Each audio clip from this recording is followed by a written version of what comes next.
This is your ultimate stop for everything sports. The Golden State Media Concepts Sports Podcast. Should I say more? From the NFL, MLB, the NBA to MMA, it's all in here. The Golden State Media Concepts Sports Podcast.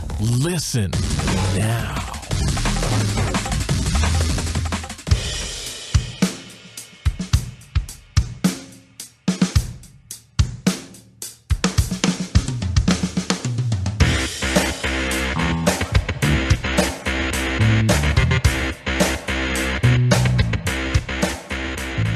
Thank you for listening to the Golden State Media Concept Sports Podcast, where we discuss the latest and greatest news in the world of sports. I'm Ben. Hey, I'm Alex. What's going on? Same stuff, different day.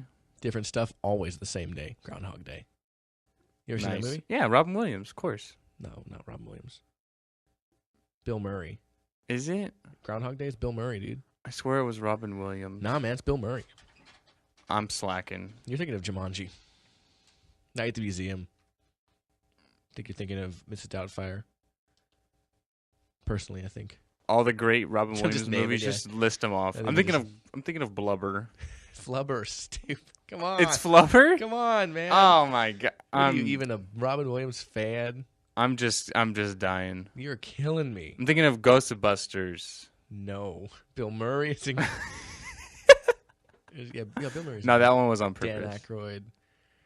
That one was on purpose. Was it? Yeah. Do you intend on seeing the new Ghostbusters? Actually, I wouldn't mind seeing it. Like they're doing the all girls sort of thing as opposed to the guys, which they did 30 years ago. So yeah, I guess I would like to see it. I'm sure the CGI is gonna look really good.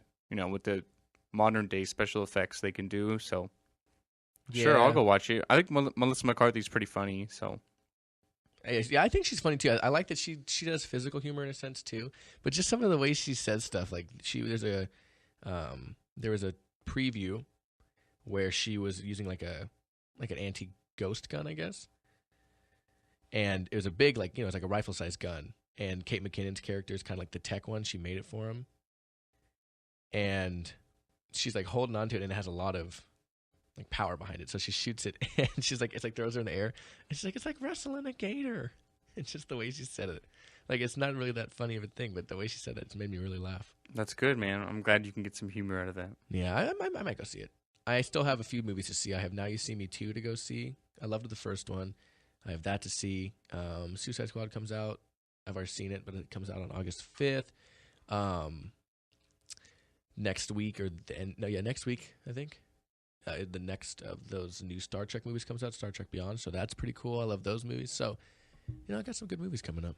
And if you are a movie fan as well, you can hear our movie podcast here at the Golden State Media Concepts Podcast Network. Keith and Jordan always are killing it. Yeah. They're killing it. We said that in tandem. That was great. Boom. They're always killing it on the movie podcast. They're always reviewing new movies, talking about old ones, some of their favorites. So they always do a good job. Yeah, you guys should listen to if you like movies. I mean, I do. And I don't have to. There's no reason I should have to, and I listen to them because I like them that much. Yeah, they have great voices. They really do. They really work well as a team. So Yeah. All right, Ben. So on our show, to give us some credit today, we have on the docket, we have the franchise tag deadline in the NFL tomorrow, Friday afternoon, 4 p.m. Eastern Time, 1 p.m. Pacific over here. We're going to talk about that. Some notable names on there still looking for deals and whether or not they might get done or not in that time. We have the NBA trade talks that have been kind of circulating these past couple of days with Russell Westbrook and some notable names up there that we've heard might be moving or at least maybe want to move or so on and so forth. And then what's trending, our wonderful topic that we do at the end of each second show every day. Excuse me. It's going to be great. You guys just stay tuned because it's going to be perfect. But we're gonna for our What's Trending, we have go. we have people talk about like Jeff Teague, Tim Tebow, Shaq, and a lot more. Yeah, So and then some that you don't even know that I have for you yet because it's going to be great. that's why I said a lot more. Boom. All right, so we're going to go ahead and get into the first bit of news today, and that's the franchise tag deadline, which is tomorrow, July 15th at 4 p.m. Eastern Time, 1 p.m. Pacific Time. If a deal is not signed for these players we will talk about here in a moment, they will have to either play under the one-year contract of their franchise tag, which is the average of the highest paid at their position. Yeah, the top five. Top five. And then they can either play their 1 year under that tag or they can literally sit out, which we will get into. The one player that has said that it will be a fact of something he does if he does not get a new deal. So let's get into it. Some notable names we have. I will list some, and then Ben and I will talk about some of these players. Excuse me. So notable names that are still waiting for deals. You have Tremaine Johnson. Tremaine Johnson was tagged by the Rams. I'm sorry, yeah. He was tagged by the Rams. He would make $13.9 million on the tag, but he would like a new deal personally. Wide receiver from the Bears, Alshon Jeffrey. Alshon Jeffrey would deal close to, or wants a deal close to $11 million, because of Allen Hurns' new deal, and Keenan Allen's pretty solid deal there as well. Honestly, I think he's better than both of them when healthy, so we'll see how that goes. There is that thing you said at the end, though. When healthy. When healthy. Yeah. which is I'm sure something that might be hindering deal, which we'll get into. Muhammad Wilkerson, the lineman for the Jets, sides have been pretty, for years have been back and forth, like, oh, they're going to trade him, are they going to release him? Not release him, but they're going to trade him, all this kind of stuff. He does have a pretty big cap number. They haven't appeared close on any kind of deal in a while, so that's going to be an interesting one to see. But then again, I feel like I always get let down because I think there's going to be news on Muhammad Wilkerson, and there's not every year. Kirk Cousins, who is almost a foregone conclusion that he's going to play the year on the franchise tag, and what he said would be earn a new contract, which is, you like to see that kind of stuff. And then Eric Berry and the Chiefs seem to be unlikely to come to a term on a deal by Friday because there's pretty big distance between contracts. There's unless there's a significant shift, more than likely is what's going to happen. And then, obviously, to the last but not least, we'll start with Justin Tucker, kicker for the Ravens, is set to make $4.57 million on the tag, but they would need to pay up for a long-term deal if they want to keep one of the best kickers in the league. I think that's funny. He's set to make $4.5 million just as a kicker. Hey man, the NFL's a wacky place. And then of course Von Miller, who probably, if a contract got done, whenever he gets signed to it, he will be the highest paid NFL player ever. I would imagine, at least probably defensive player, at his position. Guarantee money has been the sticking point, though, so it's going to be interesting to see what goes on there. But let's start with somebody that you're pretty familiar with in the division there, and Bears receiver Alshon Jeffrey. What do you see going on here? You think he can sign a deal before the week, or you think he plays under the franchise tag? Well, I think for the most part, none of these guys are going to get deals done. To get it done strictly in one day when they've been trying for months and weeks, that stuff, to get it done on one day just to finally get it done on the last day, I think that's going to be hard. Mm-hmm. So as far as Alshon Jeffrey goes, you mentioned definitely a lot better. You say better than Keenan Allen and Allen Hurns. I'd probably agree. Which isn't like a downing on either of them. They're great. Right. Keenan Allen. When Alshon's healthy, he's a freak of nature with the size and speed. Right. The problem with Alshon Jeffrey, as you mentioned, is the problem that he can't stay healthy. Mm-hmm. He's had multiple hamstring injuries, ankle injuries. The last few years, he's missed a ton of games. Yeah. Really, since Brandon Marshall left when he went to the Jets, he's really been, okay, you need to be that guy now. Yeah, well, now they have Kevin White coming, who missed the rookie from last year from West Virginia, who missed the whole season. So you have basically Kevin White coming into his, while it might be his second year in the NFL, it's really his rookie year because he didn't following a redshirt year. Yeah, pretty much. So with Alshon Jeffrey, the concern with me is I'm not going to sign him to a long-term deal if he proves that he can't stay healthy. Maybe if he has a healthy year, he has a good year on his franchise tag, then I can maybe sign him to a long-term deal after that. Mm-hmm. But I'd be concerned with the injuries. I agree with you. I think you're right. Since Marshall left, he hasn't really been all that healthy. So you look at it as, okay, do we want to look at Kevin White as a guy coming in who can take some of that away from him and keep him a little more healthy like Brandon Marshall did? Or is it a younger, kind of same size roughly in terms of the way that they are built, receiver who can, we don't want to re-sign him. Maybe he becomes the guy now. So that's going to be interesting to see. I think I agree with you. I don't know if he's going to sign a new deal. Let's move on to Muhammad Wilkerson. What do you think is going to go on with this? I don't think he's going to even come close to signing personally, especially with Leonard Williams in-house. They kind of feel like, you know what, man, if you want to leave, leave. We got a first-round, top 5 draft pick from a few years ago. You do what you think is best. We're gonna save money for contending players. So yeah, the Jets and Wilkerson have been really on opposite sides of the spectrum. I kind of feel bad for the Jets because they have been opposite sides with the spectrum, as well as Ryan Fitzpatrick, who they're trying to re-sign, had a good year last year. So still a free agent because a lot of teams crazy.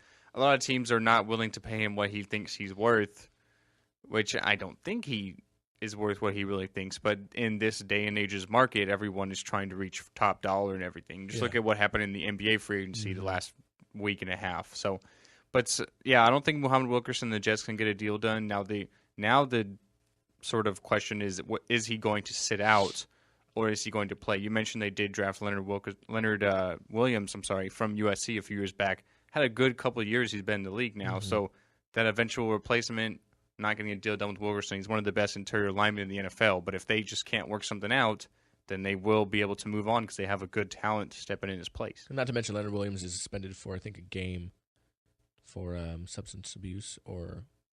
But that was Wilkerson. No, that was Wilkerson has been suspended before, but I'm pretty sure it's Williams this time around. Moving on to, we're going to not talk really about Kirk Cousins. That's kind of a foregone conclusion, I find. I think for Kirk Cousins, being under the franchise tag is really scary, though. It is. I think it is for any quarterback. Personally. Well, I think more so for Cousins because he's really only proved himself just last year. And it was, I'm sorry, it wasn't Leonard Williams. It was Sheldon Richardson. Oh, yeah, well, he's had his off-the-field issues as well, so... But no, I know what you mean. I think any player really, especially quarterbacks too, when you're in a sense at risk every play, you're always handling the ball. I think it can be scary. He will be making $19.9 million. At least that might be what. That's what he'll be. That's what he'll be making under the tag. Yeah. Okay, so yeah, if he can repeat his 2015 performance, I'm sure he will get a deal personally. But we'll see what happens. I mean, he played well down the stretch. He really did. He kept. Yeah, he led the NFL in completion percentage. So, and you have to look at from Kirk Cousins' side. You have people like Brock Osweiler getting monster deals in free agency to go to Houston after for kind of nothing. After he really didn't even have nearly the year that Kirk Cousins had and didn't play the whole year like Kirk Cousins did. So, yeah. All right, moving on to Tremaine Johnson. Tremaine Johnson, corner for the LA Rams. Now, still sounds weird saying that again. You did. Well, I am so always up to date on my NFL history. Like I know a lot about the history of the NFL and NFL things I should not know because I'm clearly not old enough to really even know what happened in the 70s football, let alone as much as I do. Things like that. But I'm familiar with the LA Rams. Well, yeah, of course. So it sounds, LA Raiders too. So. Yeah, exactly. So it sounds funny to say at first, but it doesn't seem weird. And it's hard to remember, but it doesn't sound funny. That's what it is. Excuse me. But he would make $13.9 million on the tag. Everybody thought that they were going to tag Janoris Jenkins, but he went off to New York. The Rams tagged Tremaine Johnson instead. He's played well in the last few years, but corners, it's always a tricky position. It's who you have and who you have with that person as well, with that way you play your defense. So this is one person I think will sign their deal. I was going to say, if any deal does get done, I would not be surprised if it's Johnson, because the Rams already lost Janoris Jenkins, you mentioned, to go to the Giants. They can't afford to lose the other starting corner they have. Yeah, I do personally think that a deal would get done on this one. It's one of the ones I honestly, really one of the only ones I think is going to get a deal done. Kirk Cousins is almost, They're not going to. He has said, I will play this season on the franchise tag. Alshon, I don't think it's going to happen. Muhammad Wilkerson, I don't think that if you asked me this time last year, I would have said no. Next year, he's not going to sign that. One that I wish would happen would be Eric Berry, because I think Eric Berry is a player that deserves a big contract. I think he's earned a big contract, and I think he's just a pure professional in the way he plays in the NFL. And, I think he's just, that kind of guy you want on your team. Eric Berry did mention in his acceptance speech last night for the comeback player of the year for the Esprits that he's hopeful to get a deal done with the Chiefs. He really likes the city, the team, the organization, so he's really hopeful to get a deal done. So, yeah, possibility. That's one I would like to see. And then moving on to, like we said, Von Miller, who there's no way. I don't see a deal happening unless in the last few days since Saturday, he's turned down their last 3 contract offers. Obviously he's turned down all of them, but as recently as when the report came out Saturday, he just turned one down. So personally, I think the guaranteed money is the big thing, and we've seen Elway really not flinch in the face of superstars wanting big money. Even Osweiler wanted a lot of money. He could have kept the core of a Super Bowl winning team together in that sense, and the offense. He's like, no man, go ahead and leave. I'll play with Mark Sanchez at the helm. Trevor Siemian. I'll bring in some Paxton Lynch, maybe. Yeah, or draft a young quarterback. Exactly. But excuse me. Unless the guaranteed money comes around, I don't see him signing, and then that's going to be a shame because apparently he's going to sit the year out. He said he will 100% not play the season under the franchise tag. He says that, but I'll believe it when I see it. Because a lot of guys say they're going to sit it out, and then they maybe sit out a few games, and then they realize, okay, all right, it's time for me to come back. Like, look at Cam Chancellor from last year for the Seahawks. Same thing. Well, but see, that was looking for a new deal. That wasn't a franchise tag. Right, I know. But still, like, I still put it in the same consideration here with just, like, a camp holdout stuff. So Well, we'll have to see. I mean, like I said, he seemed pretty adamant about it. So it'll be interesting to see what he does. in a way, I kind of feel bad for NFL players because sometimes they're not really allowed to be free agents, kind of like the NBA is, because you have, for example, like the franchise tag, you have so many different ways that teams can keep a hold of guys as opposed to them letting them test the market like other sports. So in a way, I kind of feel bad for them because you mentioned John Elway's not flinching at this. Someone would, though. Oh, 100%. Someone would give Von Miller exactly what he wants. Another team would. The Broncos can do this for the next 2 years if they Right. That's want to. That's why I'm saying I kind of feel bad for NFL players because they, in some terms, they can't really be a true free agent in other sports. Think about it back before free agency was a thing. You know, like that was Archie Manning. I think was one of the better quarterbacks of the '70s. And he had to play with the Saints his entire career, which is not a bad thing. But I think he could have gotten close to, if not have won a championship places, you know? Of course. Things like that, you know? So it's tricky. It's tricky to see. I agree with you. I think he would get paid 100% by somebody else. I think a team like the Raiders would jump on him. I think a team like the Chiefs, maybe, you know, teams with big cap numbers.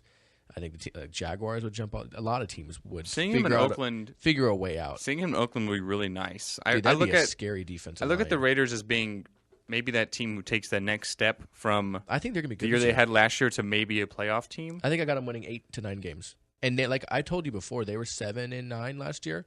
They were every bit in the Vikings game. If they didn't win that, I forget. And every bit in the Steelers game. They barely lost to the Broncos one game too. They beat the Broncos with 5 sacks the next time they played them. So I think you know what I mean. Like they were 2 games away from being 9-7. You know? Yeah, I feel like they're that next team to take that jump. I really like Carr, Amari Cooper. I expect to have a huge.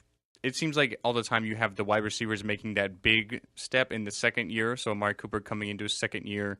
Michael Crabtree's a good complementary wide receiver. Yeah, he played great last year. I do like the safety they drafted from West Virginia, a hard hitter. Carl Josephs, dude. I wanted Carl the Steelers Joseph. to draft him too. I love him. He's a hard hitter. He can maybe sort of bring some toughness back to the Raiders. So we'll have to see how they do. Yeah, I'm excited to watch them. And I've never really been a fan of the Raiders. I used to hate the Raiders, but I'm excited to watch their football this year.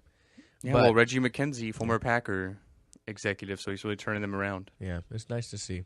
But like we said, the franchise tag deadline is tomorrow, the 15th of July at 4 p.m. Eastern Time.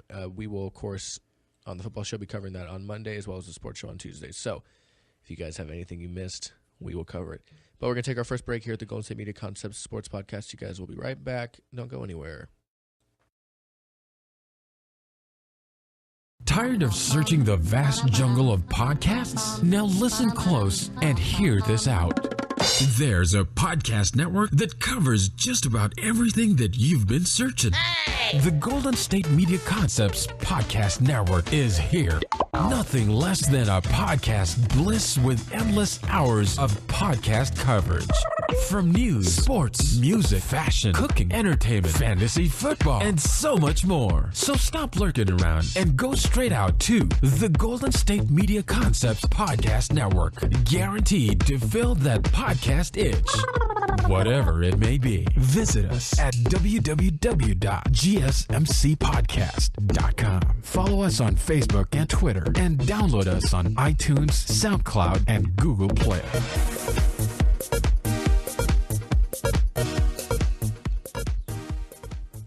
We're back here at the Golden State Media Concepts Sports Podcast. Alex, 6 shooting away. Always.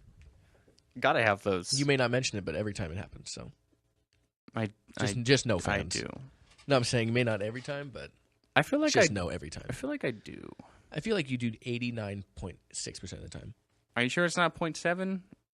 Maybe if you want to round up instead of round down? No, you know, you did say it on Tuesday the day, so yeah, 89.7, I would say. Thank you. I got to get that added, percentage point. Yeah, I don't want you to lose out on your percentages. Can't do it. All right, Alex, we're going to be moving into some possible NBA trade rumors with free agency really winding down. I say the only real big-name guy, and I wouldn't even consider him a big name, but he's probably the best free agent still available is Deion Waiters. But I thought you were talking about the trade talks. I was like, it's a big name. No. Like, Yeah, there's a couple Deion of big Waiters. names who could be possibly getting dealt. So one of them is Russell Westbrook, Alex. Yes, Russell Westbrook. A little tongue twister there. By the Westbrook. Yeah, so Russell Westbrook from the aforementioned former team of the Kevin Durant Oklahoma City Thunder, who now is on the Warriors there, we talked about this a couple shows ago that we thought and had said that possibly the best move moving forward for them would be trade him and get as many pieces as you can.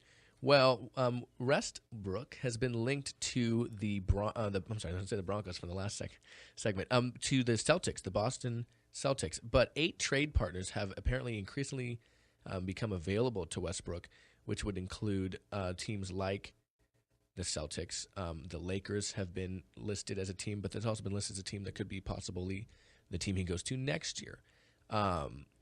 What do you think about this? I've seen the Celtics pretty much as a team up there to go get him. I've seen the Lakers, like I said. I have seen the Clippers, who is a team of a player we'll talk about here in a second. I've seen the Denver Nuggets, who hold a lot of picks. And I've seen the Knicks, even though I highly doubt it. So what do you say? Let's go with the Celtics being the one that we're hearing most about. They could offer pretty much – they have – like you said, they have the Nets unprotected first round in 2018, and they could swap 17s. They also have a lot of young, good players, Jaylen Brown, Jay Crowder, Avery Bradley, Marcus Smart. They have Isaiah Thomas, obviously, players they could offer up to them. What do you think is the likelihood of this, and what do you think would occur if this deal was actually to happen? Because apparently there's a big deal brewing that's going to happen soon, according to reporters about Boston. So with the Celtics, I think if they're going to trade for Russell Westbrook, I think 2 things. One, I'm not going to do the trade if I'm Danny Ainge, who's the Celtics GM. I'm not going to do that trade if I know he's not going to sign a long-term deal. Because I'm not going to rent Russell Westbrook for 1 year, give up the franchise to rent him for 1 year. I would have to know that he's going to re-sign. So I think that's number one. Number 2, you mentioned the Celtics do have that firepower to complete these trades. They have the Nets' next 2 picks for the next 2 first-round picks. The Nets looked at as maybe one of the worst teams going into the season, so they could have a potential really, really high draft pick. They just drafted Jaylen Brown. If they're going to ship out players to get Russell Westbrook, they're going to have to trade at least one of those guards. They have really a logjam at guards, and if you bring in Westbrook, you have even more. So you have Isaiah Thomas, you have Marcus Smart, Avery Bradley, just drafted Jaylen Brown, who can play like the 2-guard and small forward position. So I think you'd have to ship one of those guys out. They're really, really high on Isaiah Thomas. He's a fan favorite as well. So if you keep him, then you have to move Russell Westbrook to the 2-guard position. Kind of undersized, 6'3", 6'4". He might have some trouble guarding 6'6" guys, although he is a great defender. Boston is definitely the front runner. Just signed Al Horford. They're trying to make plays to sort of challenge Cleveland in the East there. Another team you mentioned, the Lakers.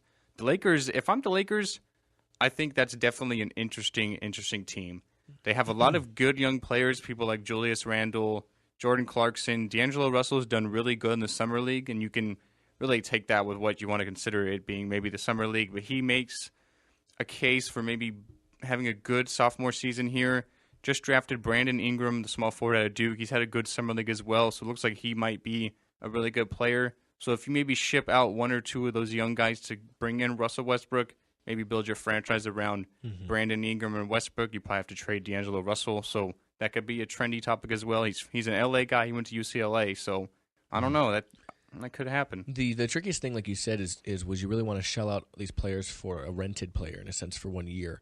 Now, what is interesting is obviously the Thunder would rather, knowing he's probably going to leave next year, trade him because you can get something for him.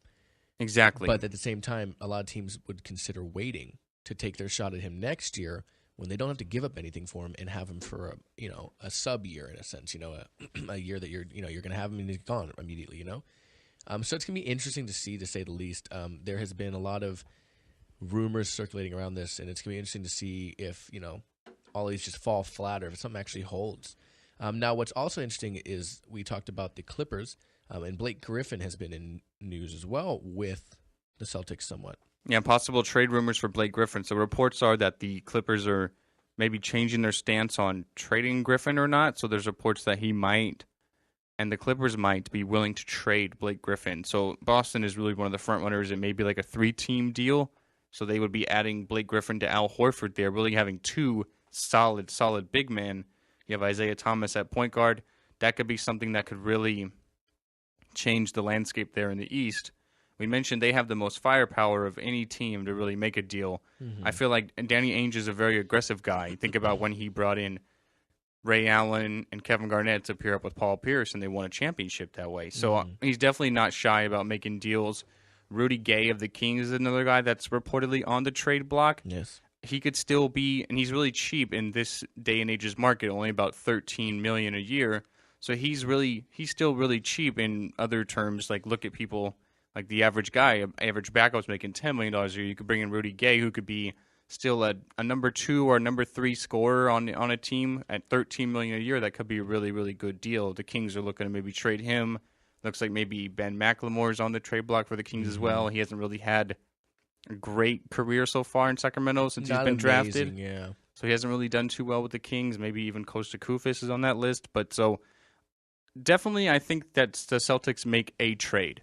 Okay. I'd say probably before the season starts, so you don't have to worry about rotating them in. You can have a full training camp, a full preseason with them. So definitely I think the Celtics make a deal, whether it be Westbrook, Blake Griffin, Rudy Gay. They definitely have to give up probably the least to get Rudy Gay. So maybe if they're trying to keep a lot of their core players, they think they have a good young team going on, some talent, they can maybe make a lesser deal to get Gay as opposed to making a monster deal to get Westbrook or Griffin. Yeah, I see what you're saying on that. And yeah, and like you said, Rudy Gay is up there in the talks. Going to the Celtics would make a lot of sense. You have former Kings teammate Isaiah Thomas there with him, so it would make a lot of sense. I feel like I could totally see that, Ben. That's an underrated move you made there. Yeah, the Celtics, really a team that won a playoff series last year. They're looking to make that next step to challenge Cleveland, because you'd say who is the top challenger to Cleveland right now? Maybe Toronto, but I'm not really sold on the Raptors still. Good couple young players there with DeRozan and Kyle Lowry, but they still aren't at that level of the Cavaliers. Mm-hmm. I feel like, if anything, Boston, with the addition of Al Horford, are more at that level of Toronto. So if you add another superstar to that mix, they could maybe be at that level with Cleveland, then have to battle teams. Presumably, you'd think in the West would be the Warriors. So yeah. And before we move on, one interesting thing as well that came through, I think a day or so ago, was that the Celtics are reportedly targeting a trade with the Clippers, like you said, for Blake Griffin. But according to reports from a beat writer in LA, the Kings may also be involved as a part of a 3-team trade that would send Rudy Gay to the Clippers. Any deal would require draft picks. So it'd be interesting to see who exactly goes where and what, Yeah, so if say that were to be the case, Rudy Gay goes to the Clippers, Blake Griffin goes to Boston, you'd think Sacramento would probably have to get a couple of young players, maybe some high draft picks. So they're giving up probably, you'd say, maybe their second best player behind DeMarcus Cousins in Rudy Gay. So they probably have to get something back in that consideration. So I don't know. The Kings are a team that's really the last 10 years in that transition period where they're trying to really rebuild. They have a good young centerpiece. You know what it sounds no pun intended with DeMarcus Cousins. You know what it feels like? It feels like they're trying to rebuild their early 2000 team. You went and got Papagiannis. He's a big like Vlade. He's a big Vlade guy. You have Cousins, who I guess would most relate to like a Weber. You have the young guy, the young shooter you drafted, who's a lot like a stretch kind of pager guy. Malachi Richardson. Yeah, you have a lot of these guys that just remind me, in a sense, of like first glance of these Webers and Pages and Vlades and Doug Christies and Bobby Jacksons you had in the early 2000s, and I would sit it's here. It's kind of interesting that you mention it. I'd sit there. That's my favorite basketball team of all time. And of course, you're a Kings fan. Yeah, exactly. I'm saying that lineup. That was the Kings' heyday. Jason Williams, I would sit here, and if that ever happened, man, how crazy. Like, I'd be like, you know what, this is like the same team, and I would just go crazy. So if they were to do that, and then say they have this trade here with Boston and LA Clippers, they'd probably have to get a point guard in exchange. Boston has those point guards, so maybe you get a guy like Avery Bradley or a guy like a Marcus Smart. I doubt they would send Isaiah Thomas away. I'd be happy to take him back.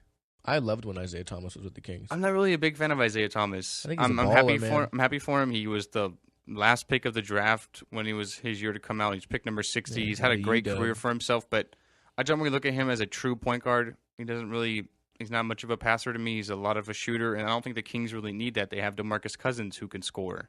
I don't know. I think he's a baller. I'd be happy, but I agree with you. I mean, not agree with you, but I get what you're saying. And you signed Aaron Aflalo, Sacramento, so he's going to fill that void at the shooting guard. So that's another reason they could be sending out Rudy. Ben McLemore, because you have Malachi Richardson who can come in behind Aaron Aflalo. So it's an interesting team as a Kings fan to look at. I'm excited for the season, but there's no more rumors. And of course, if something happens, we'll be the first to tell you if you listen to the show. I would not be surprised if a huge deal gets done before the season. I doubt they wait until usually the NBA trade deadline's around February. I doubt they wait that long to make a big time move. I would not be surprised if something happens before the season. All right, man. That's a good call. I'm going to listen to you on that one. All right, so we have our last break, and then we're going to get into our favorite. Sorry, God, man, I can't talk today. We're getting into our favorite segment. Ben, what segment is that? What's trending? All right, what's trending? We don't know yet. We're going to tell you in a second, though. So don't go anywhere here at the Golden State Media Concepts Sports Podcast. We will be right back.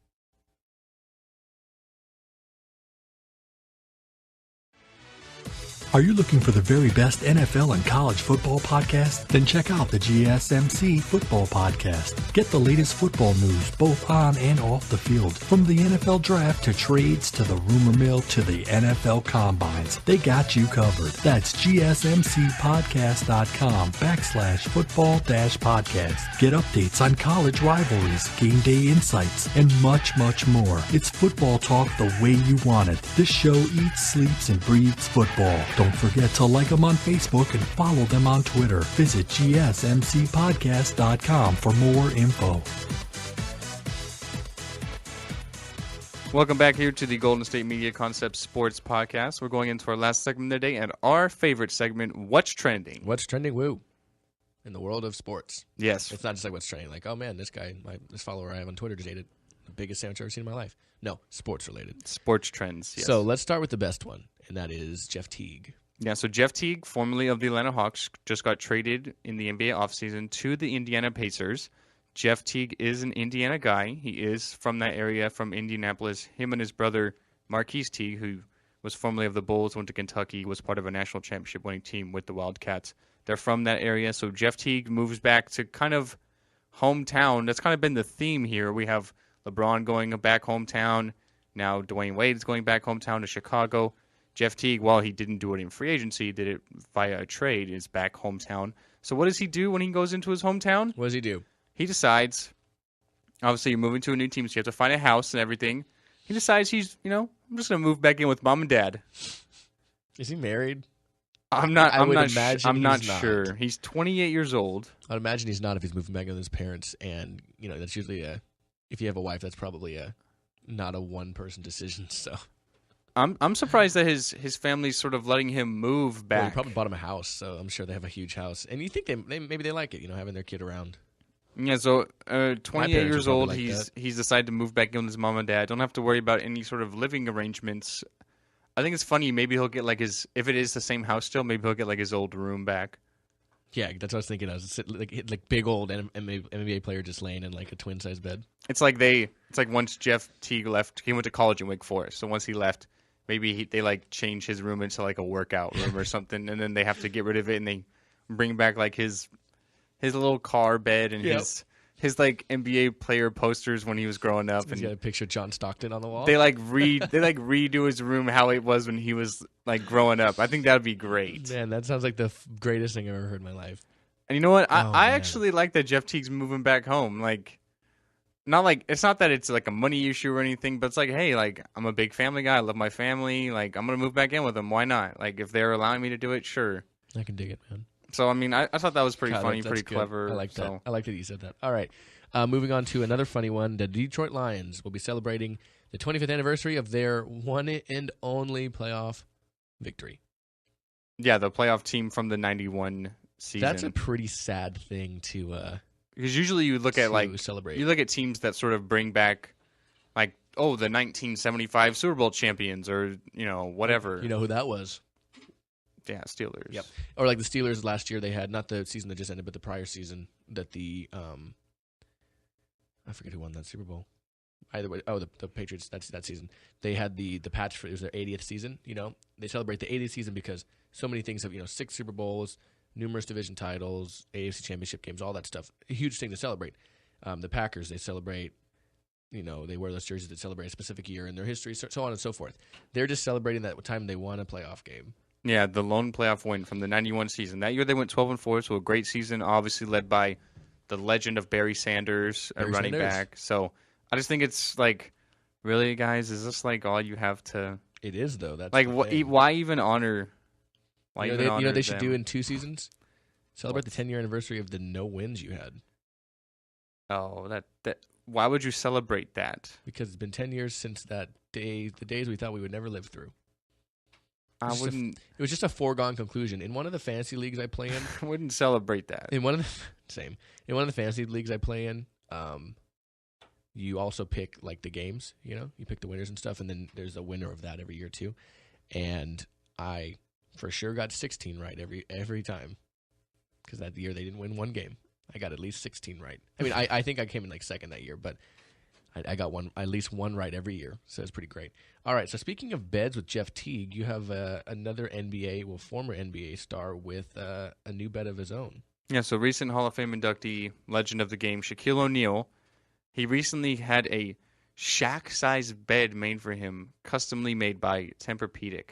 So the reason this story kind of came to fruition is like someone had put a picture on Instagram of Shaq sleeping like at whether it be like a mattress store or somewhere like on a bed, and his feet are hanging out over the bed. Which is crazy because I've seen his Cribs episode and he had a big bed. So someone tweeted or put on Instagram, mentioned Tempur-Pedic, like, can you make this bed in Shaq size so Shaq doesn't have to have his feet hanging over? So lo and behold, Tempur-Pedic did that. They made a Shaq-sized bed, and it's custom made for Shaq, and it has the Shaq logo on it. Do you have a picture of it? Yeah. I want to see it real quick. So come over. Yeah, you can come over. And I don't have the dimensions on it. I'm not too sure. Obviously, it would have to be bigger than a king-size bed. But it has like the custom Shaq. You got to have that on there. King, too. Got to have the custom Shaq logo on there. Him hanging from the rim. So now Shaq won't have to worry about sleeping uncomfortably with his feet hanging over. I swear he had a big custom-made bed like a long time ago. I'm sure they all do. Like I want that size bed. I'm not sure about the dimensions. It doesn't say. Well, but, I guarantee it's at least 7 feet long. Well, it has to be, yeah, because he's 7'1", 7'2". So, but I thought that was clever. Like, I thought it was interesting how they put his logo on it, like customly made for Shaq, like the stamp of the seal, Shaq approval. Stamp of approval, the seal on it. So it's a Shaqtus.